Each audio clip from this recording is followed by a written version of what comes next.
মৃত মানুষ যদি পেশাব পায়খানা করে ফেলে তাহলে আপনি কি বুঝবেন?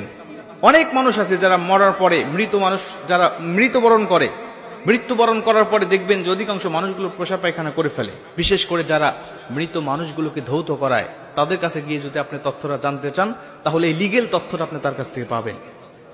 আমার একজন ভাইকে আমি জিজ্ঞাসা করেছিলাম, ভাই আপনি তো একাধিক মানুষগুলোকে ধোয়াইছেন, একটা তথ্য আমাকে দেন। তিনি বলছেন, হুজুর আমি যদি 100 মানুষকে ধৌত করে থাকি, 98 জন মানুষ আমি পেয়েছি যারা মৃত্যুবরণ করার সময় পেশাব পায়খানা করে ফেলে দিয়েছে। মৃত্যুবরণ করার সময় কেন তারা পেশাব পায়খানা করে? আর যদি করে তাহলে আপনি কি বুঝবেন তার কি ভালো মৃত্যু নাকি খারাপ মৃত্যু? খুব মনোযোগ দিয়ে কথাগুলো শুনে নেন প্রিয় ভাইরা আমার।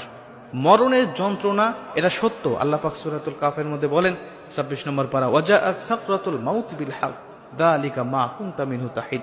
মৃত্যুর যন্ত্রণা এটা সত্য, এটা কখনো মিথ্যা নয়, এটা নিয়ে কোনো সন্দেহ নাই। মৃত্যুর যন্ত্রণা প্রত্যেকটা মানুষের কাছে আসবে। সাকরাত, ওয়াজাআত সাকরাতুল মাউত বিল হক। মুসলমান ভাইরা আমার, মরণের যন্ত্রণা আল্লাহ পাক সবাইকে দান করবেন। মরণের সাকরাত আমাদের সবার কাছে উপস্থিত হবে। সেই দিন আসার আগে আমাদের সবার পরিবর্তন হতে হবে। মুসলমান বন্ধু, আমার ভিতরে আমলের যদি কোনো ঘাটতি থাকে, আমার ভিতরে যদি আমলের কোনো অপরিপূর্ণতা থাকে, এখন থেকেই পরিপূর্ণতা নিয়ে এসে মরণের জন্য সম্পূর্ণ প্রস্তুতি আমাকে নিতে হবে।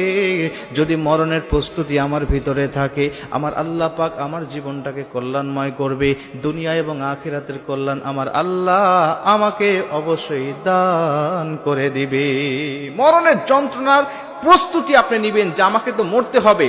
কি করলে এই ওয়াজাআত সাকরাতুল মাউত বিল হক এই আয়াত থেকে বেঁচে থাকা যাবে, এই মরণের যন্ত্রণা থেকে বেঁচে থাকা যাবে? যেমন রাসূল সাল্লাল্লাহু আলাইহি ওয়াসাল্লামের কাছে আজরাইল বলেছিলেন, ইয়া রাসূলুল্লাহ, আমি তো সামান্য হাত রেখেছি আপনার বুকের উপরে, আপনি এত কষ্ট পাচ্ছেন যেন উহুদ পাহাড় আপনার বুকে চাপিয়ে দিয়েছি। আপনি উম্মতের টেনশন করছেন যে আমার উম্মতের কি হবে। ইয়া রাসূলুল্লাহ, উম্মতের জন্য টেনশন করার কোনো দরকার নাই।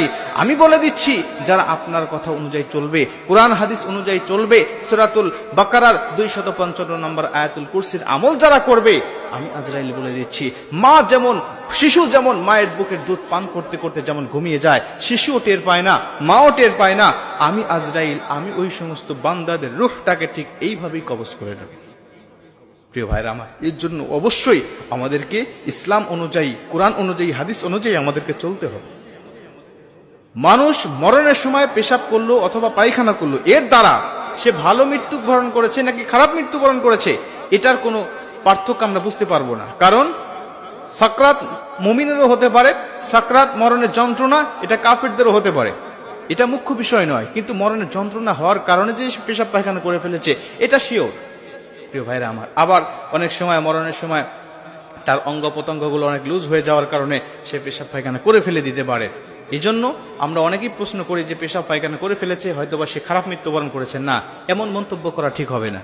আল্লাহ পাক আমাদেরকে সঠিক ধারণা মানুষের উপরে পোষণ করার তৌফিক দান করুন।